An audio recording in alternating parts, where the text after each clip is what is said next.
শ্রদ্ধাস্পদা সোমা, আপনার ছোট্ট মৌচাকটি আমার হস্তগত হলো, কিন্তু কৃপণতার জন্য দুঃখ পেলাম। আপনি আমায় যথাসম্ভব তাড়াতাড়ি যেতে বলেছেন। আপনার আগ্রহ আমায় লজ্জা দিচ্ছে তাড়াতাড়ি যেতে পারছি না বলে। আপনার আগ্রহ উপেক্ষা করতে পারবো বলে মনে হয় না। আমার মুর্শিদাবাদ যাবার ইচ্ছে নেই, তবে ঝাঁঝায় যাবার কথা হচ্ছে দাদা বৌদির, সেখানে যেতে পারি, তবে আপনাদের ওখানকার আমন্ত্রণ সেরে। সেদিন আপনাদের ট্রেনখানা আমার সামনে দিয়ে গেল। পেছন থেকে অমূল্যবাবুকে দেখেছিলাম, আর দেখেছিলাম আপনার কয়েকজন সহযাত্রীকে, কিন্তু আপনাকে দেখলাম না। দুঃখের বিষয়। কিছুদিন মনে হতো আজ সন্ধ্যায় কোথাও যেতে হবে না, আজকাল সে ভাব থেকে মুক্ত। আপনারা নিশ্চয়ই ভালো আছেন। আপনি আমার থাক, কিছুই জানাবো না।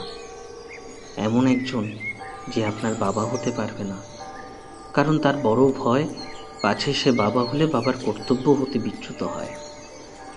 আর আপনার অরুণ বাবাটি তো মেয়ের আবদারে নাকি কলের পুতুল বনে আছে, সুতরাং উল্টোটাই হোক। আপনার কৃপণতার প্রতিশোধ নিলুম ছোট চিঠি দিয়ে। ইতি সুকান্ত।